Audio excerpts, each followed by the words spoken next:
Are we ready to rock and roll? Okay.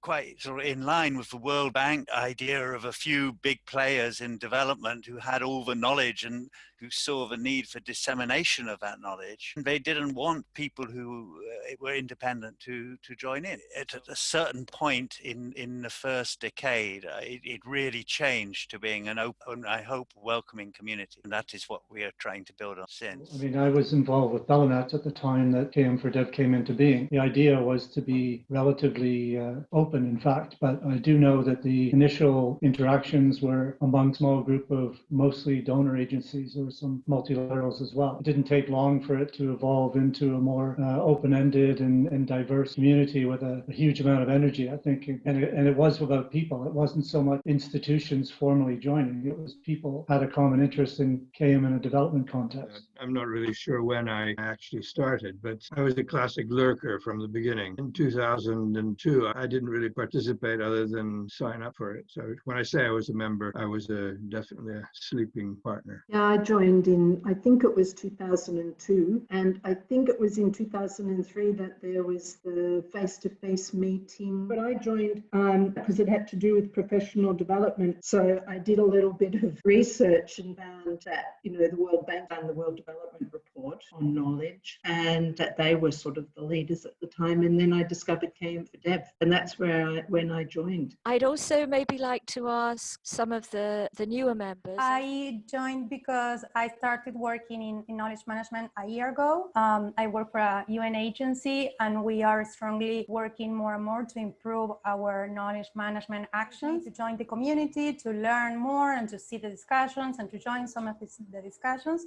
I'm not quite a new member. I think I'm the members who just sit in the background. I joined back in 2010. KMB has been like the core of my being. It's about developing and sharing knowledge, and I'm very appreciative of the group.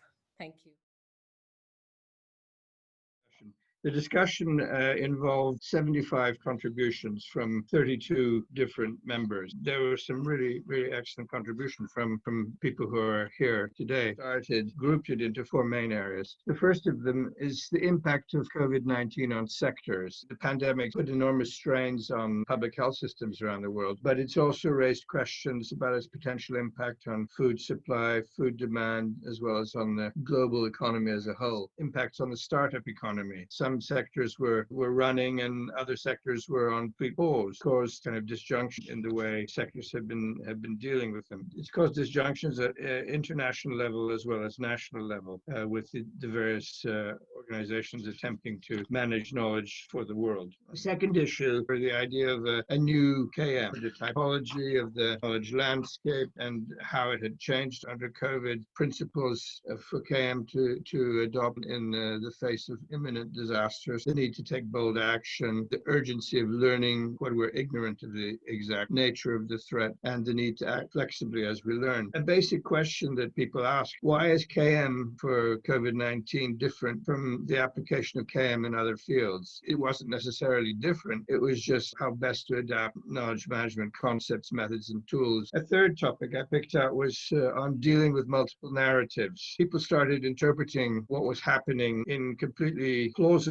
but different ways, singling out three narratives. One was the narrative of storm in a teacup. In other words, this is something that will go away. Don't worry about it. The second narrative was a house on fire. It's burning. We have to do something immediately, whatever it is. And the third one is holding back the tide. We're going to take our time. We're going to hold it back. It will pass. These are three different narratives. They're neither of them necessarily wrong. KM has to deal with this kind of question. Finally, the fourth one is how to manage new knowledge, or information started pouring out the world, contradictory, intersecting, some of it valid, some of it not. The whole role of the knowledge broker was called into question. What's the knowledge broker supposed to do faced with this kind of sudden glut? Many people were discussing that. When I suggested talking about new knowledge management, what I had in mind was not so much new knowledge management, but rather new knowledge management. It's very much in line with what was identified as topic 4. If there was any distinction, my emphasis on the importance of acting and learning iteratively so that you learn, act, learn, act, learn, act, rather than just simply having a flood of new information that you need to combine and disseminate.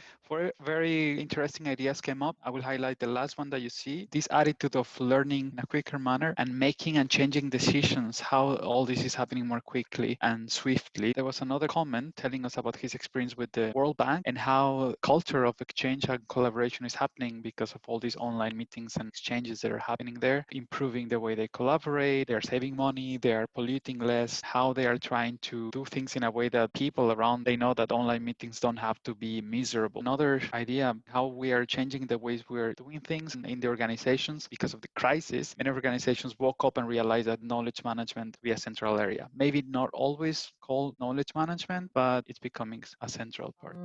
Our skills are on high demand, all the soft skills needed to help having all these online meetings and how we can improve the processes of working remotely. That paired up with all the solutions that are coming up from the technology sector in terms of artificial intelligence. When we're talking about how to manage all the learning from the pandemic on the one hand, and all learning about working on this way, the conclusion was that both are needed, the soft skills and the technical skills, and how we are going to be trying to integrate these two sides as we move forward this year. We talked about the difficulties of getting in touch with the communities with which we're working, but also learn quickly and act quickly, that COVID has had an impact on poverty and will widen the gap between the poor and the rich. You know, you get people talking about COVID in Africa, but not involving Africans. So Helen says on the point of organizations learning and acting quickly, this is a big opportunity to demonstrate concrete the value of KM in a crisis. I just wanted to share with you all some of the ideas that we've been talking about for the meeting next week or future meetings. Let me just do this here in the chat. So one of the ideas have been talking about islands of knowledge, about looking at also islands as a metaphor for knowledge, decolonization of knowledge. Another one is liberating structures. There's a whole community of looking at liberating structures, and maybe we would like to know more about that. Online collaboration, but also looking at KM strategies for organizations.